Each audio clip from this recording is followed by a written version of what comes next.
perasaan yang marah, sedih ataupun stres itu bisa muncul dan itu normal. Tapi yang menjadi masalah di remaja ataupun dari kita sendiri, bahkan aku dulu, adalah aku nggak tahu nih cara merespon masalah. Oke. Misalnya aku stres, iya wajar stres, tapi aku menyalurkan stres itu misalnya ada orang self harm, atau misalnya dia akhirnya menunda-nunda pekerjaan, atau misalnya menjadi hal negatif. Nah itu sebenarnya yang menjadi masalah. Bukan masalah, oh kamu nggak boleh stres, nggak boleh sedih, no. Perasaan itu wajar. Semua orang itu memang diciptakan memiliki perasaan, dan itu adalah hal yang sangat manusiawi. Tapi kalau aku pribadi setelah aku ikut genre, aku menyadari bahwa aku nggak bisa mengendalikan apa yang aku rasakan balik lagi, tapi aku bisa mengendalikan respon aku. Akhirnya dari genre aku belajar, oh misalnya aku sedih nih, aku misalnya burn out. Kenapa ya? Atau karena tugasnya banyak, atau karena misalnya ada pressure lain.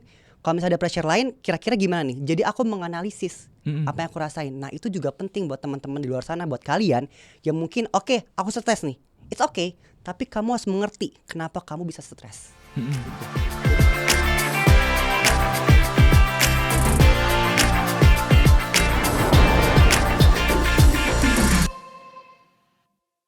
Halo teman-teman, selamat datang di podcast Langit Opini dari Pengamat Negeri. Nah, perkenalkan nama aku Atala. Jadi di sini aku bakal memandu acara kita di Langit Opini. Nah, Langit Opini pada kali ini bertempat di Mula by Galleria Jakarta. Nah, di Mula ini teman-teman bisa nih mendapatkan fasilitas lengkap dengan 75.000 buat teman-teman yang suka work from anywhere, cocok banget nih. Di Mula udah wifi-nya kenceng, murah, dan teman-teman juga bisa mendapatkan fasilitas seperti free refill air putih dan teh. Nah, di Mula juga teman-teman juga bisa menyewa studio kreatif untuk teman-teman syuting ataupun teman-teman membuat podcast. Di Mula juga teman-teman juga bisa menyewa ruangan untuk event yang kalian adain. Nah, ruangannya juga bisa cukup sampai dengan 100 orang. So, tunggu apa lagi? Langsung aja ke Mula by Galleria Jakarta.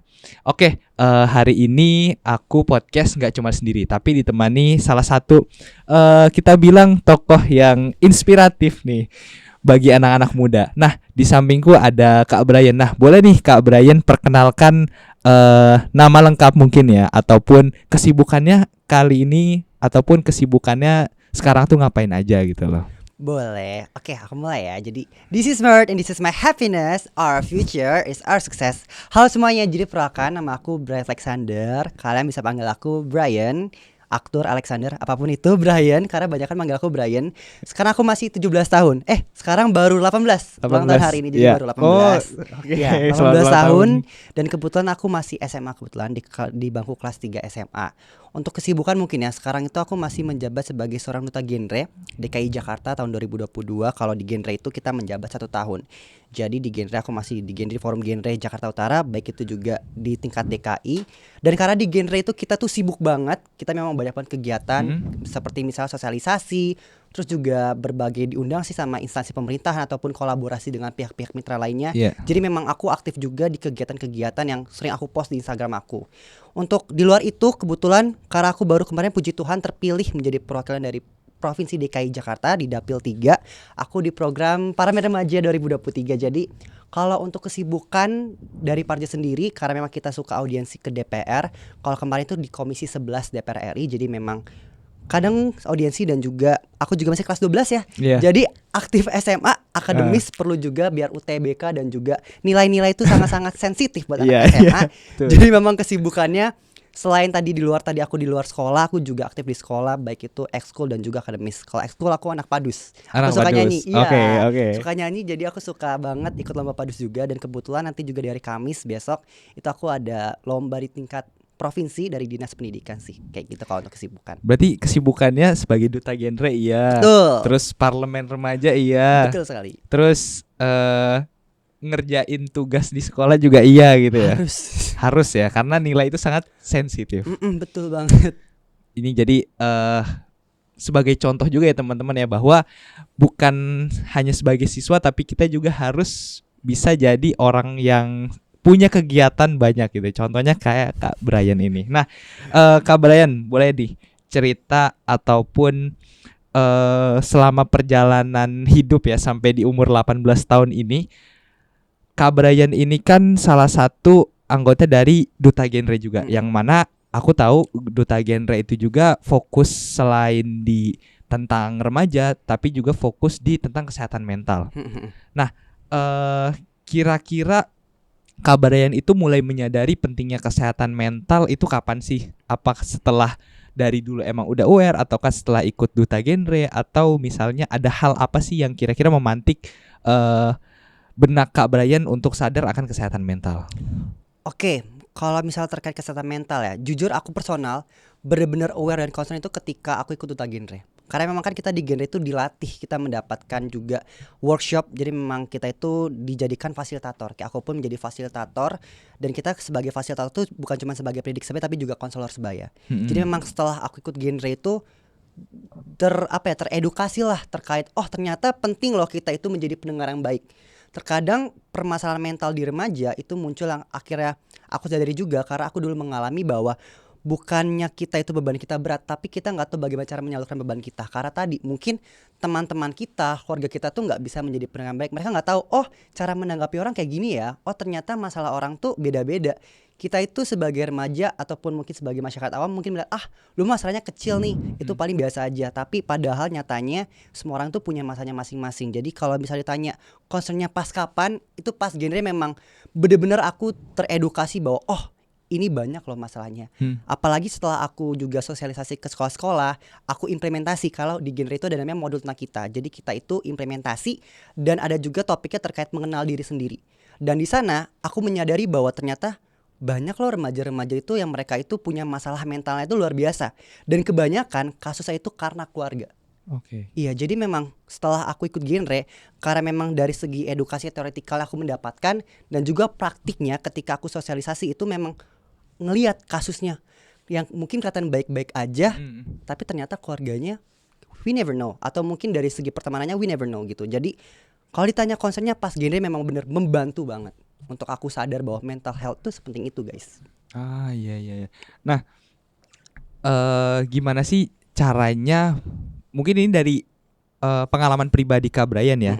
Cara untuk menjaga keseimbangan. Kita bilang kesehatan mental tiap orang itu kan beda-beda ya.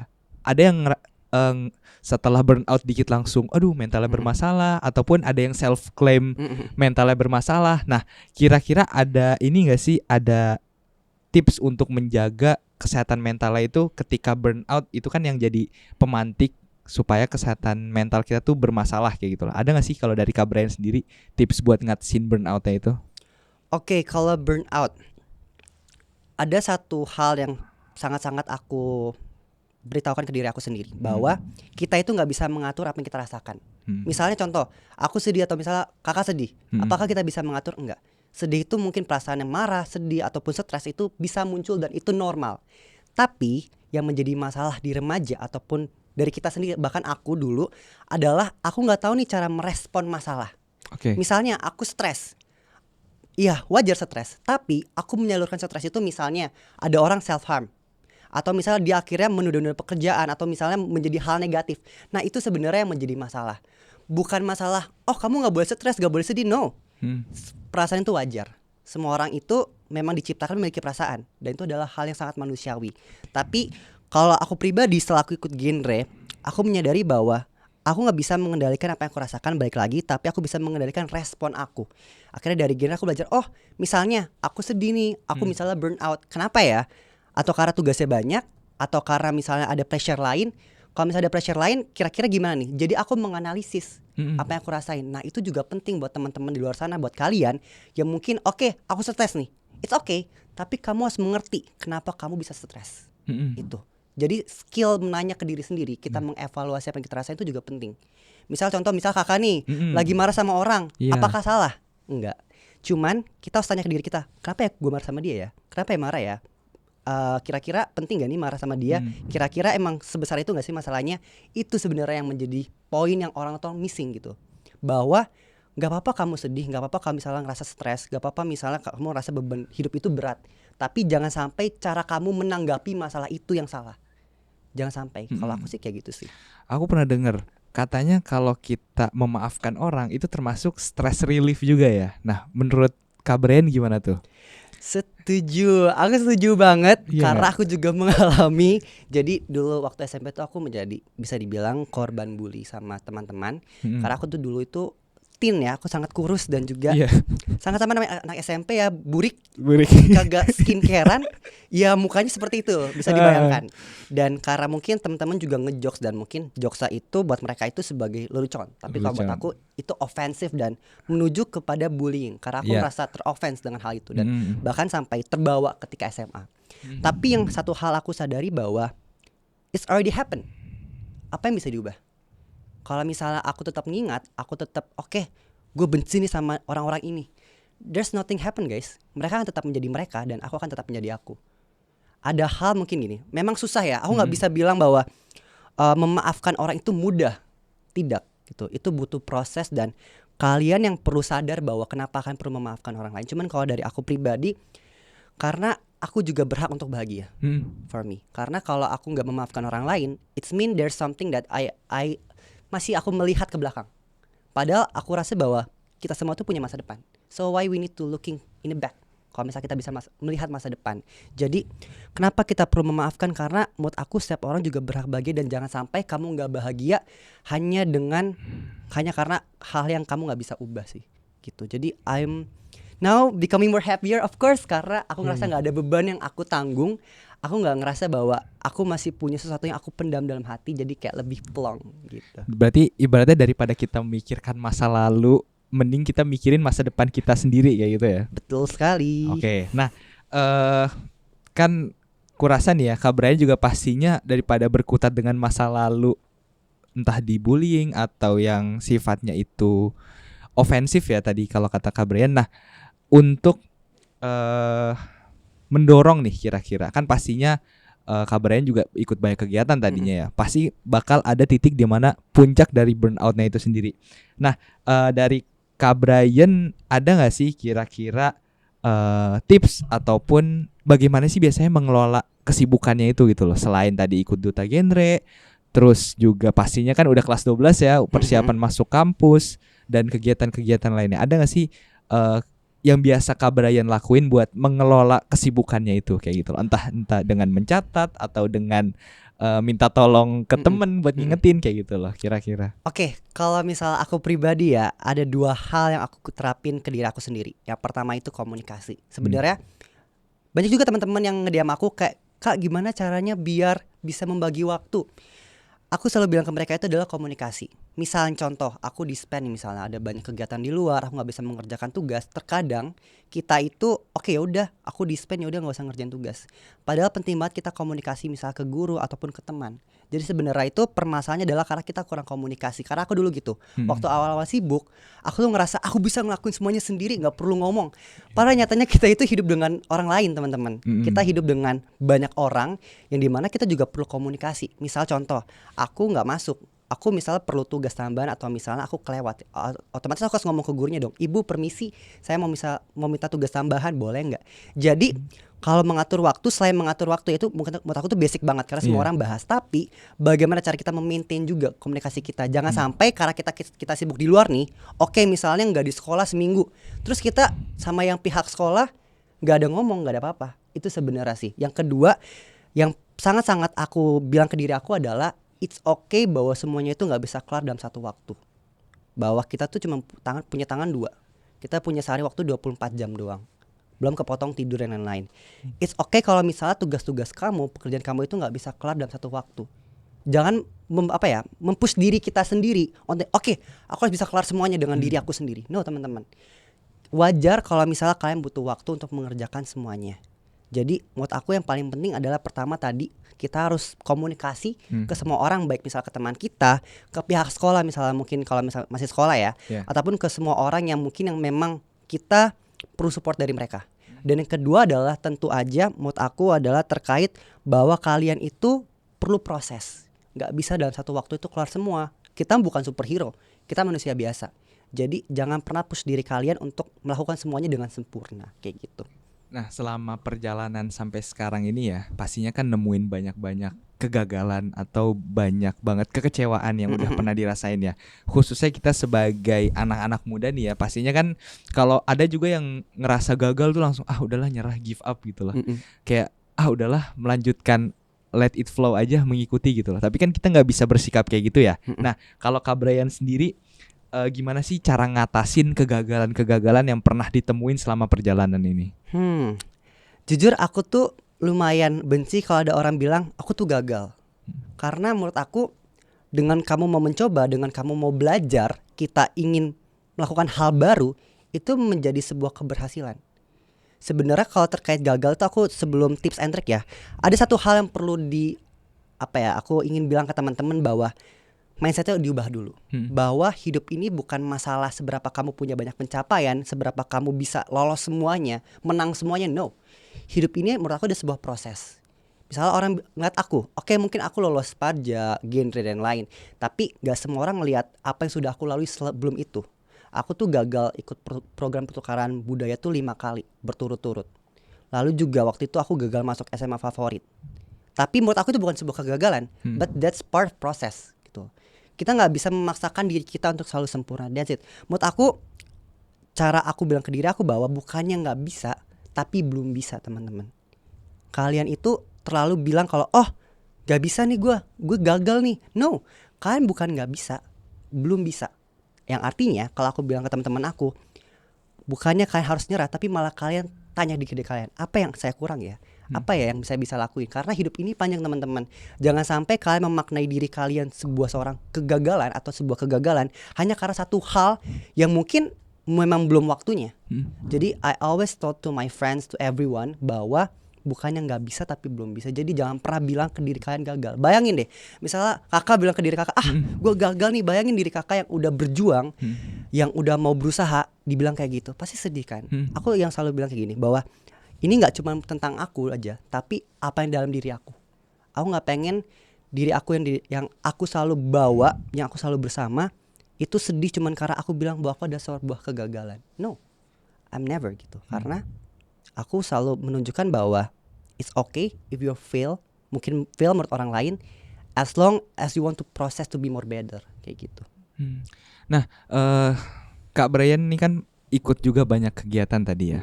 Ikut Duta Genre, ikut Parlemen Remaja. Mungkin yang nanya Parja itu singkatannya Parlemen Remaja ya, Parlemen Remaja. Nah, selain itu untuk bisa mencapai titik ini ya, sebagai untuk achieve kegiatan-kegiatan tadi pastinya kan butuh semacam dedikasi juga ya. Nah, ada nggak sih sistem ataupun komunitas nih yang mendukung, yang mendorong Kak Brian untuk bisa sampai sekarang kayak gini? Oke. Kalau misalnya ngomongin komunitas atau kayak support system kind of that ya, aku tuh baru aktif di organisasi atau forum itu ketika kelas 11 actually. Karena before that aku tuh memang tipikal anak yang ambis di kelas, jadi cuman kayak oke, belajar. Malas banget tuh ikut organisasi. Buat aku ngapain rapat malam-malam? Buat apa? Mendingan di rumah tidur. Memang aku dulu tuh seperti itu, ambis. Cuman ketika kelas 11, jadi sebenarnya tuh flashback juga, aku tuh ikut genre pun bisa dibilang mendadak. Karena aku tahu infonya di hari Senin dan audisi offline itu di hari Sabtu. Okay. Dan itu di posisi sekolah aku itu belum ada organisasinya, yang bisa dibilang PIKR atau Pusat Informasi dan Konseling. Jadi memang nol buntul. Dan kalau ditanya support system, sebenarnya kalau komunitas semua itu nggak ada. Jadi benar-benar pure banget pengalaman first time aku organisasi atau forum itu ketika ikut genre. Everything tuh first time. Aku first time ikut ke organisasi, first time ikut hal yang berbau public speaking, lalu juga first time aku juga ketemu dengan bergaul dengan mereka yang sudah kuliah. Itu first time itu pas di genre. Jadi dari genre sendirilah akhirnya aku punya courage, aku punya sebuah keberanian untuk mendaftar program-program lain kayak akhirnya Parja. Karena dari sana aku melihat bahwa lingkungan aku itu sekarang di genre mereka itu beragam. Banyak banget orang-orang yang lebih keren dari aku. Mereka sudah kuliah, mungkin mereka sudah banyak pengalaman. Yang tadinya mungkin aku di sekolah aja ya, mungkin lihat teman-teman nih yang satu kelas bosen nih tiap hari ngelihat teman-teman genre tuh yang udah kuliah, yang keren-keren, akhirnya tercourage gitu. Jadi sebenarnya sebelum genre tidak ada. Memang aku tuh base kalau motivasi dari dalam diri sendiri dan orang tua sebenarnya sih. Karena emang encourage aku untuk mencoba. Aku kan gagal di SMP, masuk SMA gagal, akhirnya masuk SMA yang sekarang. Dari situ mama bilang kalau misalnya gak bisa masuk sekolah bagus ya kamu harus bikin sekolah itu bagus. Jadi dari situ aku terpacu dan akhirnya mulailah ikut aku pintar di kelas, jadi perwakilan sekolah, barulah di kelas 11 itu ikut genre dapat komunitas kayak gitu. Oh, berarti bener-bener yang support system ya selain orang tua, tempat untuk berbagi juga di Duta Genre itu ya. Betul banget, seseru itu. Seseru itu ya Duta Genre ya. Ntar boleh ini di spill ya caranya Duta Genre itu masuknya gimana ya? Boleh. Nanti ya, oke. Nah, next di Duta Genre tadi kan udah sempat cerita juga kalau Duta Genre itu selain tentang kepemudaan ya, ada juga tentang kesehatan mental. Nah, seberapa penting kesehatan mental khususnya buat anak muda menurut Kak Brian? Penting banget. Karena kenapa penting? Ini juga berdasarkan pengalaman pribadi aku. Pas aku SMP, kenapa sih akhirnya aku bisa melabeli, bukan label, cuman aku bisa bilang menjadi sebuah kegagalan. Walaupun aku sebenarnya agak benci bilang itu sebuah kegagalan, karena aku tidak punya encouragement atau kepercayaan diri untuk mencoba. Itu part of insecure. Aku merasakan itu ketika SMP. Jadi kalau ditanya kenapa sepenting itu isu mental health, karena gini, sebelum kita melakukan sesuatu itu tuh dari mindset. Apa yang kita pikirkan, misal cara berpikir udah bilang gak bisa, ya kita gak akan pernah nyoba. Orang yang punya masalah terkait misal insekuritas, mereka itu gak punya keberanian untuk mencoba dulu at least. That's why kenapa banyak teman-teman aku di luar sana, kenapa akhirnya aku juga concern di bidang kesehatan mental, karena banyak teman-teman aku yang keren, mereka punya potensi, mereka bisa, cuman mereka sudah melabeli diri mereka, gue gak bisa, gue gak pantas, gue jelek, gue gak bisa, gue gak sepintar yang lain. Mereka sudah punya itu karena apa? Karena tadi faktor mental health. Mereka merasa bahwa dari keluarga gak support, dari lingkungan gak support, akhirnya mereka merasakan bahwa aku bisa. Itu. Jadi kenapa itu menjadi hal yang penting? Karena sebelum kita mencoba menjadi sebuah tindakan, kita berpikir. Dan berpikir itu dari mindset. Kalau misalnya dari hati kita sudah ada sesuatu hal yang tidak sehat, gimana cara berpikir kita juga sehat, mindset kita. Jadi menurut aku, kenapa penting kata tadi? Penting banget untuk kita sebelum kita lakukan sesuatu, pastikan bahwa apa yang kita pikirkan itu udah sehat. Jadi yang kita lakukan pun juga produktif, positif, dan juga kita merasa percaya dengan apa yang kita lakukan. Kayak gitu sih. Oke. Nah, tentang ngomongin lagi ya tentang kesehatan mental ya. Baru-baru ini aja kan banyak nih denger orang-orang, khususnya anak-anak muda ya, entah dari kebanyakan dari anak-anak kuliah sih ya. Mungkin pernah denger ada yang bunuh diri, atau ada yang melakukan percobaan bunuh diri, atau tindakan yang menyakiti diri sendiri, self harm gitu. Itu kan lagi banyak banget ya. Nah, kira-kira di situasi kayak gini menurut Kak Brian tuh perlu apa sih selain untuk menjernihkan pikiran ya, untuk menghilangkan pikiran-pikiran buruk kayak gini, kira-kira gimana? Kan pastinya pikiran buruk itu datang biasanya kalau lagi sendiri ya. Lagi sendiri, lagi banyak masalah, ataupun lagi ada tekanan kayak gitu loh. Nah, solusi ataupun cara untuk menghilangkan kecenderungan akan hal itu gimana? Dan menurut Kak Brian sendiri, pendapat Kak Brian tentang bunuh diri atau self harm di kalangan remaja itu gimana? Berarti pertama itu aku pengen mencoba menjawab buat mereka mungkin yang merasakan seperti itu. Gimana sih supaya akhirnya mereka bisa better lah, misal mereka gak berpikiran untuk melakukan hal itu. Ada satu hal yang mungkin masih menjadi sebuah isu di masyarakat, bahwa psikolog itu artinya orang gila.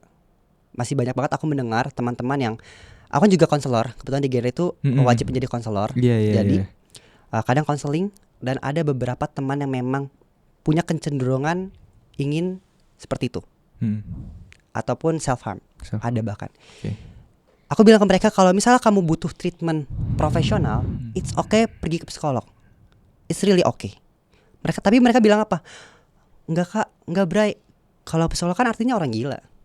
Itu. Jadi sangat-sangat disayangkan bahwa di Indonesia sendiri, masyarakat kita, remaja kita itu masih menganggap bahwa pergi ke tenaga profesional adalah sebuah momok ataupun aib. Padahal nyatanya sama aja kita ke dokter. Kalau sakit, kakak ke dokter kan? Iya. Kan gak mungkin sakit tiba-tiba ke dukun. Gak mungkin kan? Tapi itu masih terjadi di isu kesehatan mental. Iya. Padahal nyatanya fisik kita, mental kita itu sama. Kalau misalnya sakit, ya wajar ke dokter, gak ada masalah. Jadi mungkin memang ini susah, karena gak menutup, aku gak munafik kalau masalah ini. Kenapa teman-teman banyak yang akhirnya gak mau ke psikolog juga faktor dari masyarakatnya. Banyak masyarakat kita yang kayak, ih kok ke psikolog sih? Lu gila ya, ngapain, mendingan beribadah, sholat ke gereja. Padahal nyatanya gak sesimpel itu. Dan it's okay untuk kita pergi psikolog. Dan kalau buat kalian yang mungkin merasakan bahwa kayak aku butuh penanganan lebih lanjut deh, kayak aku butuh untuk dapet tenaga profesional deh, gak apa-apa. Karena gini, beda ya teman-teman kalau misalnya kita ke tenaga profesional ataupun ke teman kita. Mungkin teman kita, kalau ke teman kita curhat, kita nggak mendapatkan respon. Karena memang mereka tidak dilatih untuk mendengarkan, mereka tidak dilatih untuk menangani kondisi yang seperti itu. Tapi kalau kalian pergi ke tenaga profesional, ya kalian akan mendapatkan treatment yang memang kalian butuhkan. Gitu. Jadi apalagi kalau ngomongin masalah kasus seperti itu ya, bunuh diri dan lain-lain, itu kan lumayan berat dalam tanda kutip. Jadi kalau aku pun sebagai konselor juga, kalau memang sudah ada kecenderungan ke sana, aku nggak punya hak wewenang untuk menanggapi lebih lanjut. Karena takutnya itu kan hal sensitif. Jadi aku better juga memberikan rujukan ke psikolog. Jadi buat kalian yang merasakan, tolong please sadari bahwa kalian juga butuh ke tenaga profesional. Dan it's okay teman-teman. Bukan artinya kalian itu menjadi sebuah aib, kalian itu gila, kalian itu menjadi sesuatu yang jelek di masyarakat. Enggak. Karena it's okay. There's nothing wrong with it. Menurut aku sih gitu. Iya. Nah, di Duta Genre nih, Duta Genre sendiri khususnya terkait kesehatan mental, ada gak sih layanan yang dari Kak Brian buat atau dari Duta Genre itu buat? Entah untuk mahasiswa aja, pelajar aja, ataupun gimana cara akses layanan tersebut kayak gitu loh. Kira-kira itu kan pasti bagian dari program kerja juga ya. Nah itu boleh diceritain tuh. Oke, jadi kalau misalnya masalah konseling berarti ya. Iya, kalau di Genre itu bisa di follow juga ataupun dilihat di Genre_Indonesia. Di situ tuh mereka kalau nggak salah setiap hari Kamis itu ada konseling online. Tapi kalian bisa juga konseling secara offline, tapi itu di kantor BKKBN pusat. Jadi memang konseling kalau secara Genre Indonesia ada, jadi mereka membuat konseling online. Kalian bisa konseling online. Ataupun sebenarnya kalau misalnya program kerja itu tergantung kepada dutanya sendiri sih sebenarnya, ataupun forumnya. Dan sebenarnya juga di PIKR atau Pusat Informasi dan Konseling itu memang harusnya tuh ada jam konseling. Jadi memang kan kita sebagai seorang duta genre ataupun sebagai anak PIKR kadang mendapatkan workshop. Kita menjadi konselor sebaya ataupun pendidik sebaya gitu. Jadi memang kita bisa buka konseling dan layanannya kembali lagi. Cuman kalau Genre Indonesia kalau setahu aku sih hari Kamis sih seperti itu. BKKBN itu apa singkatannya? Badan Kependudukan dan Keluarga Berencana Nasional. Itu berarti di bawah kementerian. Enggak, beda. Itu beda ya? Beda. Jadi memang BKKBN itu sendiri. Oh sendiri. Betul. Iya. Nah tadi kan udah ngomongin tentang kesehatan mental nih. Nah kan Kak Brian kan ikut juga tadi Duta Genre sama Parlemen Parja ya. Parja. Nah itu boleh diceritain tuh kira-kira masuknya tuh gimana, ataupun harus jadi siswa yang kayak gimana untuk bisa masuk gitu loh. Siswa kayak gimana apanya atau nih? Ada kira-kira spesifikasi khusus gitu. Spesifikasi khusus. Iya. Kalau Parja tuh inklusif banget ya. Jadi memang semua boleh. Apa sih, enggak cuma anak SMA, SMK juga boleh kalau nggak salah. SMK boleh. Boleh kalau nggak salah sih. Setelah aku boleh ya, karena kayaknya ada teman aku juga yang dari SMK ada. Jadi memang Parja itu inklusif banget. Karena memang kan program dari Sekjen Humas DPR RI langsung. Jadi program nasional. Sebenarnya tuh aku ikut Parja tuh juga nggak sengaja sebenarnya, kagak tersiapkan. Misalnya 2 bulan sebelumnya udah persiapan tuh enggak.